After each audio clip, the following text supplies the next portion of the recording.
नमस्कार सभी साथियों को। टीचर नगरी में पधारने पर एक बार फिर से आप सभी का हार्दिक स्वागत है। आज एक बार फिर से आप सभी के लिए बहुत ही अच्छी खबर लेके आया हूँ।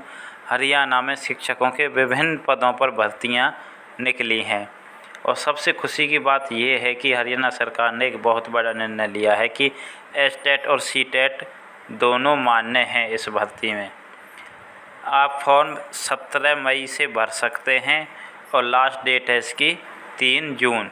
एज लिमिट मैं आपको बता दूं 21 से 42 वर्ष है और जो स्पेशल कैटेगरीज हैं उनको उम्र में उनके अनुसार छूट दी गई है। और सबसे पहले मैं आपको एक बात और बता दूं कि आपको वीडियो कंप्लीट देखनी है। आप अधूरी जानकारी लेकर फॉर्म गलत भर देते हो, फिर बाद में पछताना होता है और यहाँ कमेंट करते रहते हो। तो संपूर्ण जानकारी के साथ ही फॉर्म भरें और एक बार खुद से भी आप फुल डिटेल्ड नोटिफिकेशन है वो पढ़ लें, क्योंकि मैं पूरा डिटेल्ड नोटिफिकेशन पढ़ के नहीं बता सकता। वीडियो काफ़ी लंबी हो जाएगी और फिर आप ही बोरिंग फील करोगे। तो वीडियो को पूरी देखें। हम चलते हैं साइट पर जहां पर वैकेंसी निकली हैं। आपको पूरी पक्की इन्फॉर्मेशन दूंगा, फॉर्म कैसे भरना सब कुछ। आप ये सामने देख सकते हैं HSPP हरियाणा स्कूल शिक्षा परियोजना परिषद में ये वैकेंसी निकली हैं। सर्व शिक्षा अभियान, शिक्षा का अधिकार सभी को। इस पर आप जाओगे तो आप इस पर सारी जो गवर्नमेंट ऑफिशियल एजुकेशन से संबंधित साइट हैं वो मिल जाएंगी। SMC ट्रेनिंग, नेशनल अचीवमेंट सर्वे, district office address, block office address, सारा कुछ इस पर डेटा है। जब आप यहाँ नोटिफिकेशन में जाओगे तो आपको लेटेस्ट न्यूज़ मिलेगी। Advertisement for the post of TGT for Kasturba Gandhi Balika Vidyalaya. अब TGT पोस्ट सुन के ये मत सोचना कि आप नहीं भर सकते, मीन्स JBT वाले नहीं भर सकते। उनको भी इसमें मौका दिया गया है, लेकिन कुछ शर्तों के साथ। तो इसलिए मैं आपसे कह रहा हूँ पूरी डिटेल्ड वीडियो देखें, सारी जानकारी दूंगा। आप इस पर क्लिक करोगे। इस पर क्लिक करने के बाद एक ये मैंने पहले से डाउनलोड किया हुआ है तो मैं इसको ओपन कर देता हूँ।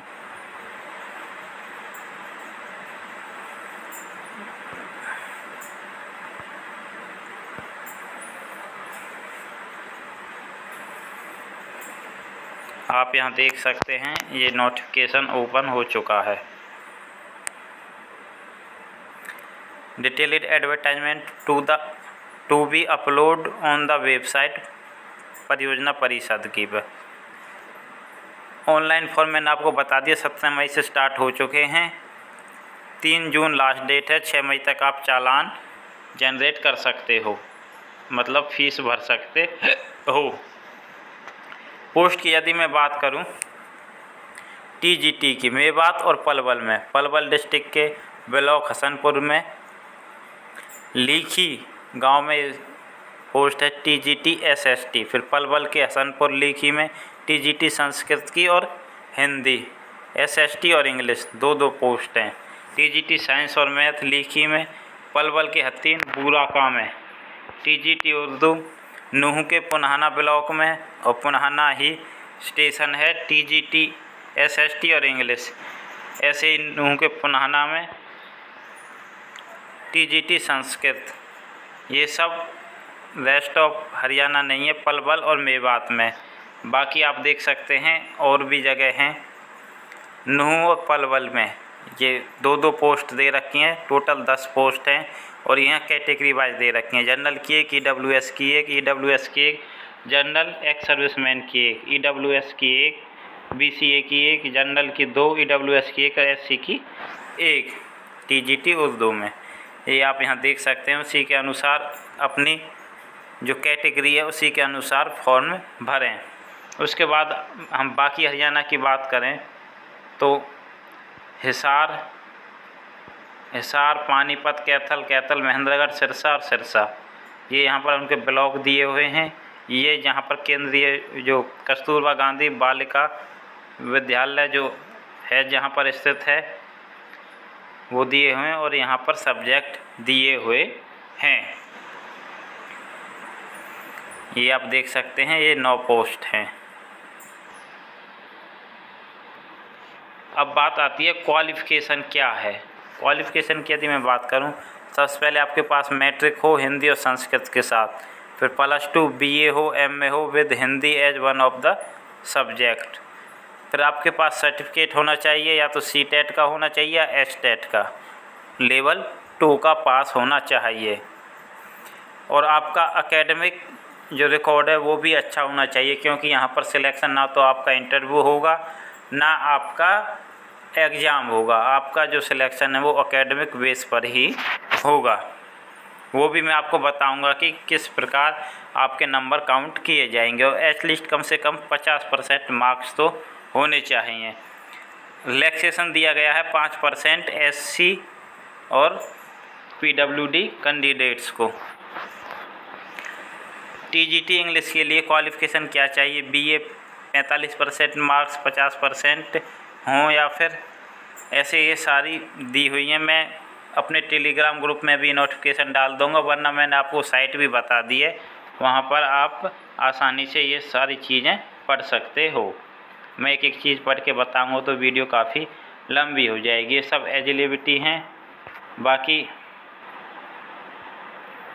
और मैं आपको जो मेन चीज़ है वो बता देता हूँ। ये आपका एकेडमिक क्वालिफ़िकेशन, जो आपके 10वीं के 10 नंबर होंगे, +2 के 10 नंबर होंगे, ग्रेजुएशन के 10 नंबर होंगे, BEd के 10 नंबर होंगे, पोस्ट ग्रेजुएशन के 5 होंगे, MPhil के 2 और PhD के 3 नंबर होंगे। 0.1% ऑफ मार्क्स ऑमनेट। ये आपको बताऊँगा कैसे, जैसे कि मान लीजिए आपके 76% नंबर हैं 10वीं में, तो आपके वेटेज कितना होगा, 7.6 वेटेज होगा, क्योंकि 10 मार्क्स हैं 10वीं के, 12वीं के 10, ग्रेजुएशन 10, BEd के 10, टोटल 50 हैं। इसी के हिसाब से आपका सिलेक्शन होगा।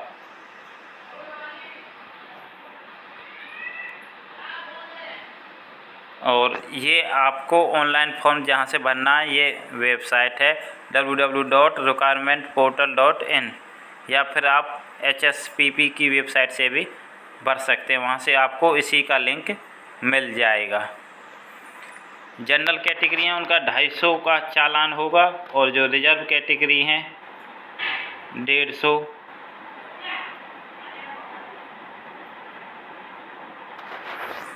जो अदर स्टेट के भरेंगे उनके लिए 500 है। हरियाणा के जनरल वाले भरेंगे तो 250, रिजर्व कैटेगरीज के लिए 150, और अदर स्टेट से कोई भरता है तो उसके लिए 500 रुपये का चालान होगा। और मैं आपको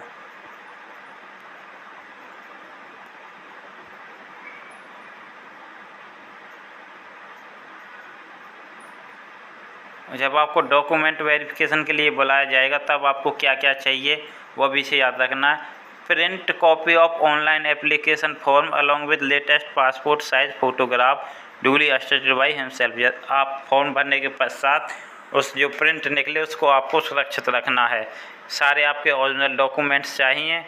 उसके बाद आपको ओरिजिनल फ़ीस की जो चालान है वो भी आपको अपने साथ रखना पड़ेगा, नहीं तो आपका सिलेक्शन रुक सकता है।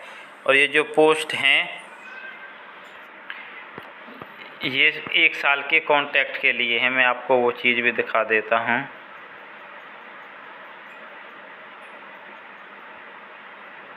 इसी में लिखा हुआ होगा कॉन्ट्रैक्ट भी कितने दिनों के लिए है।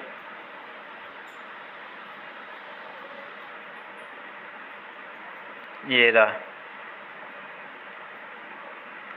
Contract basis initially for a period of 1 year, और एक्सटेंड भी किया जा सकता है आपकी परफॉर्मेंस के हिसाब पे। आपके जो कॉन्ट्रैक्ट है उसको एक्सटेंड किया जा सकता है। तो उम्मीद करता हूँ अभी तक जितना भी मैंने जैसे भी बताया है आपको समझ में आया होगा।